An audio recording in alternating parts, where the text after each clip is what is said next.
This organization is about the global contributions that we all make. And this is something very dear to me because I lived outside of the country more than I've lived here. I feel kind of like I did when my dad brought us here from Colombia when I was 3. I have to re-immigrate back to be back in America. Tonight is very special because you have and have heard that you have the numbers. We have thousands, hundreds of thousands now, potentially, of voices out there. But those voices are nothing if we don't use those voices to our benefit. And this movie that we're about to see is about breaking those perceptions. Perception, as you will hear, is very stronger than reality. And unless those of us who are in the schools and professions and jobs that we're in say something to counter the stereotypes, then the little Colombiana will have never gotten to Goldman Sachs. So it's up to us here to make sure that we do our part by tweeting, by talking, by doing something that dispels the myths, because no one's going to do it for us.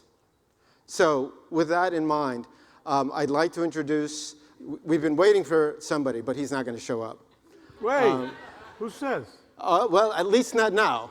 There's Well, always he might a come in later. possibility. Look, he just showed up back there. There he is. There he is. So Rick Sanchez, I don't really need to introduce too much, but he is probably more qualified than anybody else to talk about the media, to talk about how the perceptions of us. What is he? He's taking pictures of himself? No. I'm going to put my phone there in case it buzzes when Trump sits there, so we can send him a little butt plug. To let him vibrate. Yeah, right, exactly. Okay. So anyway, Rick is going to talk to you about perception and reality. And he's going to do so in such a way that hopefully will motivate you, that when you see this movie and it ends, you're going to go out and be even more motivated to talk about things. So thank you. Enjoy it. Rick, it's all yours. Thank you, Orlando. Gracias, people. So, look, this is important, and here's why. I think you guys in this room are ambassadors. You're ambassadors for everything that we're going to do for the future, and I've had a pretty good idea of how things have gone in the past. I mean, what have I done? I've been in politics, I've been in journalism, I've been around the world. I am so honored to be here to talk to you, to kind of prep you for what you need to do, because I just gave you an assignment. I said, you're ambassadors, right? Raise your hand if you want to be an ambassador. I need you. As Latinos, we need you, and I'm going to explain to you why. Because if you came yesterday from, let's say, Pluto or Mars or some other country, and you arrived in the United States, and what would you want to know? You'd say, who are these Latinos who live in the United States? And you'd have a pretty interesting perspective of who they are. Who are they? They're you. They're good looking. They're smart. They're ambitious. The numbers are fascinating. We have so much to be proud of. Let's put our hands together for ourselves. Why not? Huh? And yet we've got buffoons like Donald Trump saying that really we're all a bunch of rapists.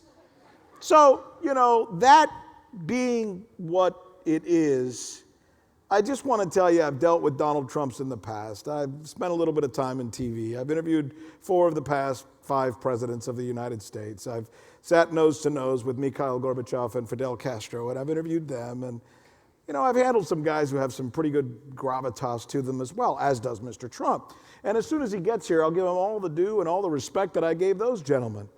But in the meantime, there's some things that we've got to do, and we've got stories to tell. So let me begin. So who am I, right? As a famous vice presidential candidate once said, I've been in news for who knows how many years. And I've been known for doing things that are kind of a little different. I started this thing called Twitter on CNN, and nobody had ever done it before, so they looked at me like, what are you doing? And it got so popular that now everybody does it. But nobody ever gives credit to the Latino, They gave it to somebody else, Larry King, Anderson Cooper, whatever. It is what it is, right? And the other thing I did was I always stood up to like people who didn't understand, you know, the Donald Trumps, the people, and it's not because they don't know. I'm going to take you through the story, and by the time you leave here, you're going to totally understand why this happens and how you can change it.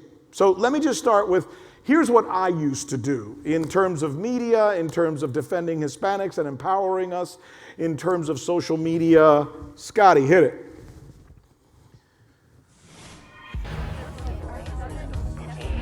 This is a virtual newscast. It's a national conversation, if you will. Listen to this. This comes on twitter.com/Rick Sanchez CNN. What do you mean by that? That means you are the Antichrist, Sanchez, or whatever your name is. Hey, you know what? That is not cool. It's not cool because my kids watch this show. No, Joe. You are no longer just Joe, a private person. Rick, we both know who number 2 is. Who? The biggest tent of all is the tent of freedom. What the hell does that mean? The biggest tent is freedom. Freedom? AIG. Who are you talking about? AIG. Not. Ixay, Nixay. No. Yep. It's your turn to get involved, so let's do it. Look at all the tweets we're getting on this. Twitters.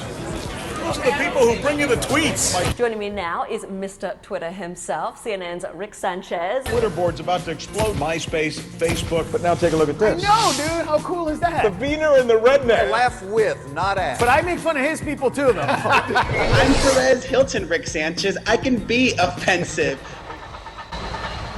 It is a mountainous mess. An estimated 22 million tons of garbage and refuse that residents are now returning home to. To get a sense of just how big a job this is, imagine, if you would, 200 football fields, all of it stacked with trash, 50 feet high. That is what officials say they're dealing with. Happy birthday, dear. With Mom's birthday as a background and surrounded by pictures in the home where I grew up as a confused little kid from Cuba, I returned to the place we call El Barrio, Hialeah, Florida, to assemble a panel of 4, quote, wise Latina women, and maybe the wisest of all, my mom. Entonces a ti te gusta. You like Sotomayor. Sí, a mí me gusta. Te sientes orgullosa. Are you proud? Yo sí. Proud, pero orgullosa porque alguien como tú ha llegado a esa posición. Proud because someone like you has reached that position. Exactamente, porque es una persona que viene de abajo, como nosotros. Oh, you're proud because she came from nowhere like you. De la nada. Sitting at Mom's kitchen table, complete with cafecitos and pastelitos, an accomplished defense attorney, 2 former federal prosecutors, and a television and radio entrepreneur share their personal perspective on why the nomination of Sonia Sotomayor matters. Latino women, for many people that are watching you, are maids. That's why I don't like the name Maria. Maria means being a maid. So Sonia is trying to say, I'm not a maid. Are you serious? I studied. I went to law school. So does anybody else feel that way? Do you fight the stereotypes? We battle on a daily basis. You've shown up to court or to a hearing or to a law firm and people thought you were the court reporter? Or people thought that you were somebody's assistant? Or somebody's wife. Or somebody's wife. But then there's that wise Latina comment. I had a problem with folks like CNN continuing to repeat this one quote. Don't criticize CNN. By God, you'll get in trouble. Wise Latina women, or as Donald Trump would refer to as rapists. Is he here yet? Is he here? Has anybody seen Donald Trump? You know, it's interesting. I said a little while ago that one of the things I wanted to do for you guys, and this is really important, I want to show you, if you came from Mars tomorrow and you arrived in the United States, what would you think a Latino is? What's a Latino? What's a Hispanic living in the United States, right? And that's interesting because I want to talk about the politics now, and this is really interesting because if you look at the numbers, and guys, if you get nothing from me tonight, get this, numbers matter. When people ask you who we are, don't say, oh, I don't like it when Donald Trump criticizes me. No, criticize you all you want. Share metrics, share numbers. Tell them who we are because of what we've done in this country. And I'm just going to go through some things. So I said that you arrive from someplace else, right? And you think to yourself, who are these people? Well, look at this, all right? Let's talk politics, right? The reality of the politics. A politician in the United States can't get elected president without us. Clap your hands, that matters. Think about that. George Bush talked to us, engaged with us, got to know us. 40% of us voted for him. John McCain didn't do so well. He lost, 31%. Mitt Romney was a joke. Self-deportation? What the hell does that mean? 27%. Now that, kind of tells you a little bit of a story about what we are. So given that, you've got this. These are the metrics. These are the facts, right? You have facts in front of you. It's right there, man. It's like, como decía mi mamá, igual que la mano delante de tu cara. Right in front of your face. So what do these politicians do when dealing with this group of people in the United States who can put them in the Oval Office, give them the presidency and the power of the United States? Scotty, hit it. Here's our first video. I'm Sharon Angle, and I approve this message. Waves of illegal aliens streaming across our border, joining violent gangs, forcing families to live in fear. And what's Harry Reid doing about it? Voting to give illegal aliens Social Security benefits, tax breaks, and college tuition. Voting against declaring English our national language twice. And even siding with Obama and the President of Mexico to block Arizona's tough new immigration law. Harry Reid, it's clear whose side he's on, and it's not yours. Mexicans will eat your children! Right? I mean, are you frightened? These people are coming over here to invade our country. They're going to do all kinds of horror. That was Sharon Angle's commercial in Nevada. Here's Virgil Peck. He says that when dealing with immigrants, especially undocumented immigrants, that we should shoot them from helicopters like pigs. Go. I'm not making this up. Representative Peck on the amendment. Thank you, Mr. Chairman. I was also on the committee report, but I had a question on the amendment, some of this information that was handed out. Looks like to me if shooting these immigrating feral hogs works, maybe we have found a problem to our illegal immigration problem. We have found the problem to our illegal immigration problem. Shoot them from helicopters like feral hogs. Let me introduce you to a guy named Steve King. He's from Iowa. He believes that all the people who come to the United States from Mexico have calves as large as cantaloupes because they're drug runners. Hit it, Steve. For everyone who's a valedictorian, there's another 100 out there that they weigh 130 pounds and they've got calves the size of cantaloupes because they're hauling 75 pounds of marijuana across the desert. Can't make this stuff up, can you? Then there's my friend Joe Arpaio, and I used to interview him an awful lot, just the same way I would have hoped to interview Mr. Trump. Has he gotten here yet? Anybody seen Trump? Anyway, in the meantime, let me show you a conversation I had with Joe Arpaio, where he actually told me that he doesn't need the U.S. Constitution. He can arrest people and book people and detain people based on how they look. Go. But you just said you detain people who haven't committed a crime. How do you prove that they're not illegal? It has to do with their conduct, what type of clothes they're wearing, their speech. They admit it. They may have phony ID. A lot of variables involved. You judge people and arrest them based on their speech and the clothes that they're wearing, sir? Who needs a constitution when you got Joe Arpaio? Right? You can't make this stuff up. And you're looking at the numbers I just showed you. Give us a little respect. Engage with us a little bit. We'll vote you. We'll give you power. We'll do all those things. We're so much like you in many ways, and this is what we get. And then,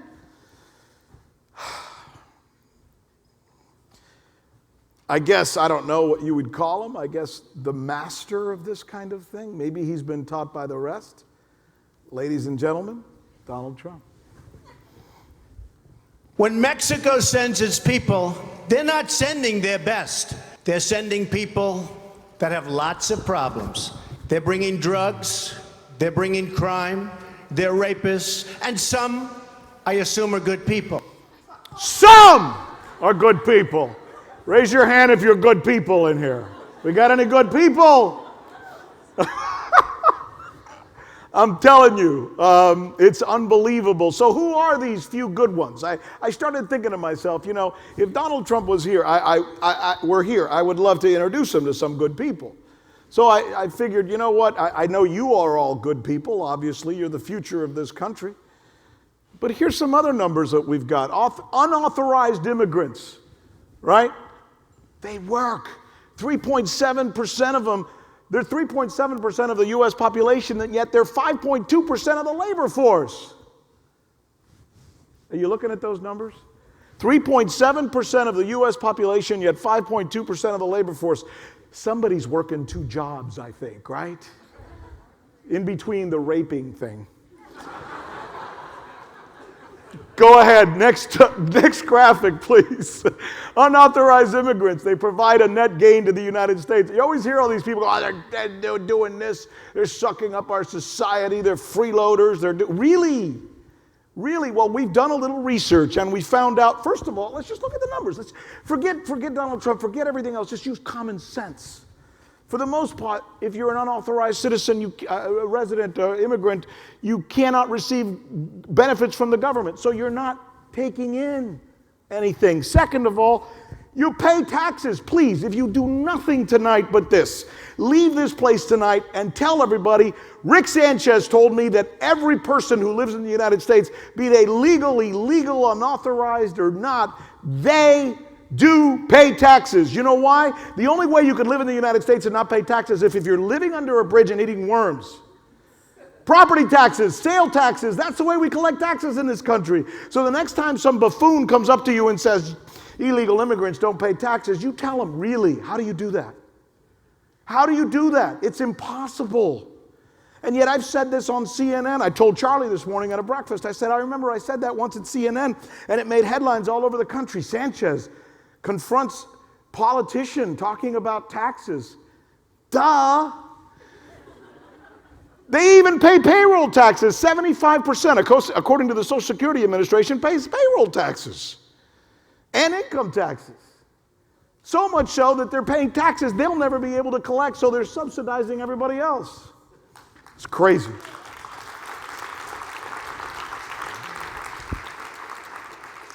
Now, I think we're going to talk about rapists now. Yeah. I just decided this would be fun, so I threw it in here. Let's go ahead. You want to talk about rapists, Trump? You want to talk about rapists? I'll talk to you about rapists. Here we go. Forcible rapists in the United States in 2010.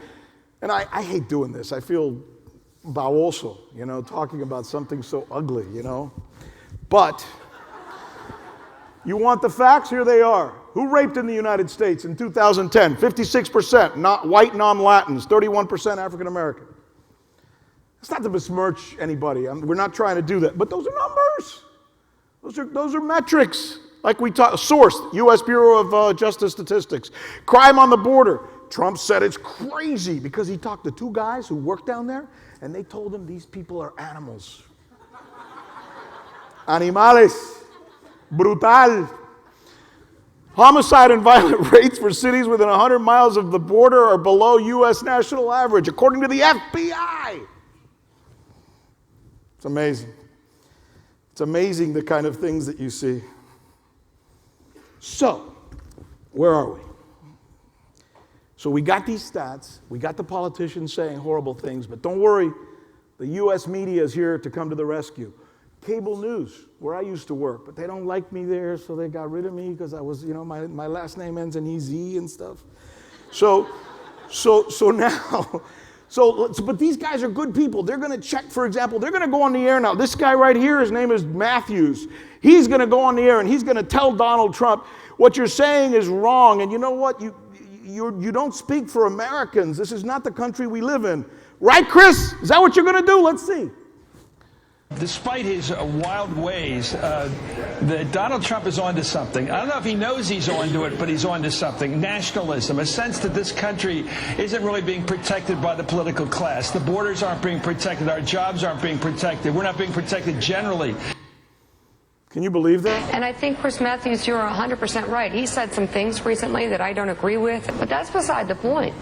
I've said this all along. Wherever Donald Trump goes, he generates a massive crowd of people who want to put their arms around him and take a picture. Well, Mika, as we know, he's already number 2 in GOP polls in Iowa and New Hampshire, and people. But the question is why? And everyone, sort of the political elite, kind of chuckle at why and cast him off. And Chris Matthews just nailed it. He does tap into something beyond that. Keep going. Oh no, we don't. Okay, well, hold on. Let me do a setup for that. So you get a bunch of people in a room. None of them are Latino. None of them probably know a Latino. Haven't had one for a backyard barbecue in a while, and haven't had a pincho or a cafecito or a burrito or anything else. And they're all telling us Trump is right. Americans like what he's saying. He represents the American, psyche. Chris Matthews this morning on Morning Joe said, you know what? He was kind of okay with what Trump said about Mexicans, but now that he's attacking women, he might get in trouble. Like one group's okay, one group's it's. But here, let's continue. So we have these politicians, they say these terrible things.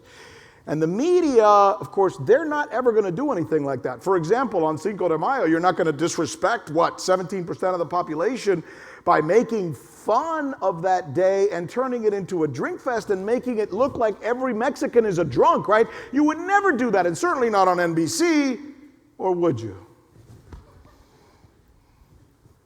All right, let's huddle around the water cooler and check in with Lewis, who's going to break down what we saw for this weekend. And happy Cinco de Mayo. Happy Cinco de Mayo. Let me just take a shot here to get the thing started. Oh, Lordy. Ooh. Olay. Footage this morning, I gotta say I agree. I mean, look at those dances. Were the French forces in the Battle of Puebla back in 1862. It's also an excuse to drink tequila on a Monday morning at work for Lewis. President Obama will mark the holiday with a reception at the White House. You have to drink the whole thing and eat the worm. That is it for Way Too Early. Morning Joe starts right now. That guy was promoted last week. He anchored NBC Nightly News. Think about that. I went on the air once and I criticized the fact that we as Hispanics don't have enough representation in media, and I got fired. That guy did that. He's anchoring NBC Nightly News. I guess it's the one time in this presentation I'm not funny. I apologize. Let's go to the next video. Mexico is not a friend to the USA. Los Angeles County set to pay $650 million in welfare benefits this year to illegals who have children. Illegal aliens are absolutely destroying that state. Heinous crimes committed by illegal aliens occur regularly. Instead of calling them illegals, let's call them occupiers or trespassers or invaders or squatters. Yeah! Anybody got a better name? You can't make this stuff up. Give me that graph. I want to show you something now. I always like showing you the videos, and then I like to use the support video. I want to show you something. This is not, we know there are not real representatives anymore. I used to be a guy who had a pretty significant role at CNN, and I feel terrible about the fact that I'm not there to represent us anymore, and I wish I were, but I'm not. So forget people like me. There aren't any anymore. There's nobody, even though we're 17% of the population. We're not represented in the national media, on cable news, or anywhere else. At least not in prime time, maybe in some kind of corner position. So let's forget that. Let's go to the next level. How many times when they're having a conversation on cable news or network news do they invite a Latino just to the table? Come to the table, talk to us about immigration, talk to us about the issues of the day. How often do they do this? Right? Do you understand what I'm asking you, right? I'm not saying we need to have Rick Sanchez as the main anchor, move out Anderson Cooper, stick in the Cuban. No. I'm just saying, how often do they invite a Charlie Garcia to just sit there and give his opinion just like they have everybody else? Let's look. Ethnic representation. Take a look at this. CNN, 83% white. Guests. These are just guests. These aren't anchors. Just guests. People they invite just to get their opinion, to talk. 83% white, 11% African American, 4% Latino, 2% Asian. Let's go to FNC, Fox News. 88% white, non-Hispanic, 9% Latino, 3% is Hispanic, 9%, I misspoke, 9% African American, 3% Latino, 0% Asian. Now let's go to MSNBC. They're the progressives, right? Progressive. They're looking out for, minorities. What a coincidence. 83% white, non-Hispanic, 16% black, 1% Latino. That's the representation. I mean, you guys like that? You like those metrics? Know them. Know them. It's important. Those are the arguments we need to make, not, oh, I feel so bad, they hurt my feelings. These are the metrics. Hollywood, same thing. Latinos in the movies. I've got a graph for you. Look at this. This is another thing that, this is kind of interesting. We should talk about it from time to time, right? Latinos attend more movies but are underrepresented by Hollywood. Roles for Latinos in Hollywood, 4%. Hispanics generally typecast in stereotypically negative roles. We all know that. We've seen it. We watch TV, we watch movies. And yet, look at the other side of the graph. Who goes to the movies more and actually supports the people who do that to them? The average Latino goes to 10 movies a year. The average Asian goes to 7 movies a year. The average non-Hispanic black goes to 6 movies a year. The average white goes to 5 movies a year. Look at the discrepancy between this row and the one on the left. That's important. And by the way, we can take you through the story of what it's like. Well, I don't have to show you this, but let's just have some fun and look at it anyway. The way Hollywood typecasts us. Go. This is my friend Tony.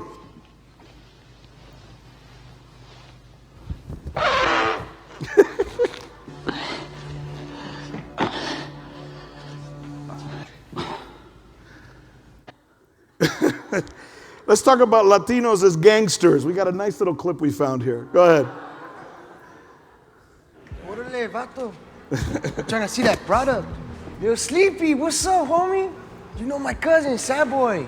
I think you got the wrong guy, Holmes. Everyone's saying the body of Sleepy, he like the Mexican Wolverine. Hey, my partner, he want to see that product. When he talking?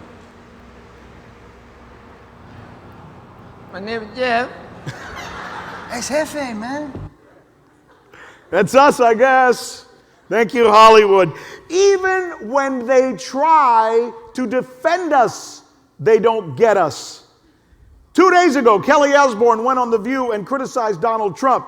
Here's how she did it. Go. If you kick every Latino out of this country, then who is going to be cleaning your toilet, Donald? Yes! Oh. Who's going to be cleaning our toilets? Because that's all we do when we're not raping. We're cleaning toilets. It would be it would be funny if it weren't true, and it's just important to acknowledge it. But it's more important actually to laugh, because we can laugh at ourselves, but to understand the real numbers, the real stories. There's one group of people in the United States, interestingly enough, who do understand those numbers. It's the CMOs, chief marketing officers for major corporations, who are saying, are you kidding me? How much buying power do these people have? How many of them are in the United States? So while the media and the politicians tend to treat us like dirt, as I just showed, perhaps more so than any other group in the United States, and we sit there and take it, and we must stop, not by being mean, but by just showing them these things that we have been talking about. Watch now how corporations, las empresas in the United States, they not only get us, but they're reaching out to us in ways that the media and the politicians aren't. Let me give you some examples. Let's go with some good commercials that talk to Latinos. Go.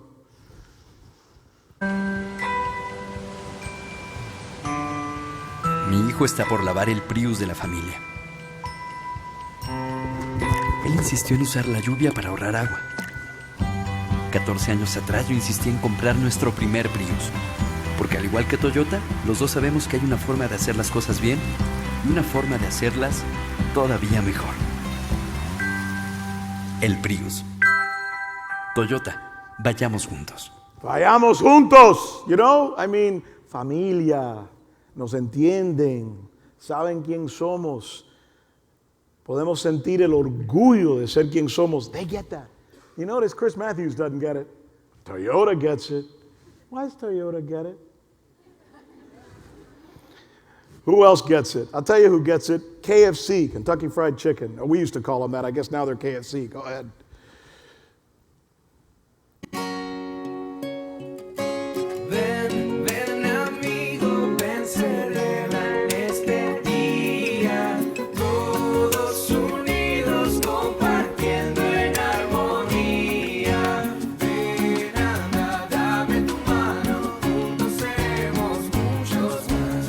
Comparte la cubeta Favorites de KFC con 8 piezas de pollo más 12 hot wings o 6 tenders. Hay algo para todos. That's nice, you know? I mean, when we have a crowd like this, I always like saying Colombia. Yeah, you know? Mexico. Puerto Rico. Cuba. I mean, we can go on. I mean, we all feel good and we're together and we can do so much. And it's what we need to do. Here's the Mac Daddy, I think, right? I love this. Walmart. Walmart has been going crazy lately. I spoke, a friend of ours, who you probably had a chance to hear a couple of days ago, Saul Trujillo, he and I met with the CMOs of Walmart and Toyota, chief marketing officers. And they said some crazy things. They said, as far as we're concerned, the politicians and the media have no clue what the hell they're talking about, and we're ignoring them. And that's why we're doing what we're doing, because we believe, listen to this, we believe 90% of our growth for Walmart and Toyota, they both said, will be determined by Latinos in the United States. That's what they said. It's the antithesis of everything I've just shown you, plus my buddy Donald here. Let me show you this wonderful Walmart commercial, and then we'll be ready to watch a great movie. But first, look how beautiful they put this together to understand who we are, what our spirit is, and most importantly, why we're here in this country. Go. Nunca fue porque no quisiera a mi país, ni por alejarme de mis seres queridos. Tampoco fue por cambiar mi manera de pensar o por enterrar mi cultura. Nunca fue por dejar atrás mis costumbres, ni por cambiar mis sabores.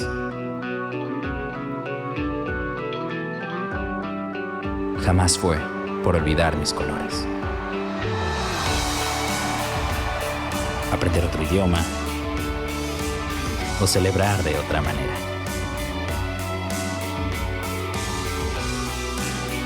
Nunca fue por llorar o reír diferente. Siempre ha sido por vivir mejor.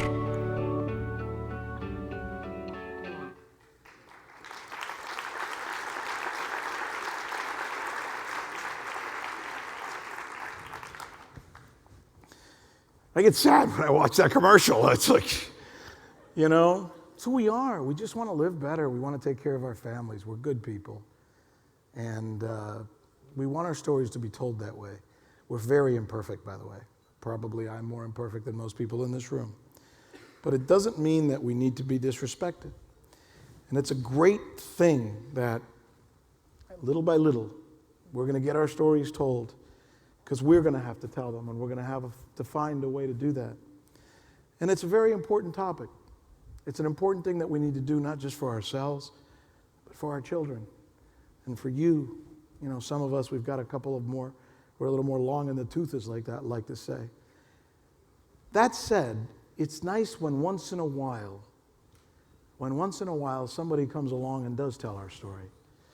And they tell it, you know, in a nice way, in a way that makes us feel like, damn it, that's who we really are. I'm going to show something now that's pretty special. It's a movie that tells the story, the real story, not the Hollywood, the real story of what it's like to be a Latino growing up in the United States. And by the way, I hope somebody has handkerchiefs or napkins out there. I was watching some of this the other day, prepping for this, because I want to make sure I really got it. And I was sitting in my treadmill. I got a little treadmill at home, and I like to work out, you know, because we have a tendency to get a little punchy. So I'm sitting there, and I'm on the treadmill working out, and I'm running, you know. watching this movie. And all of a sudden I'm like, I couldn't stop. I mean, somewhere earlier here you saw pictures of me when I was a little kid. My mom and dad never made more than $11,000 a year combined income. Never made more than $11,000 a year combined income. My mom and dad don't speak a lick of English. Hardly a word, except you very nice. So I get it, I get this story. This story hits me right here. I force my little gringo kids to watch it now because I want them to understand who we are, and I wish that all of America would understand who we are. And that's why I want you to watch this movie, and I want all of America to watch this movie. Without further ado, thank you for letting me introduce it. God bless.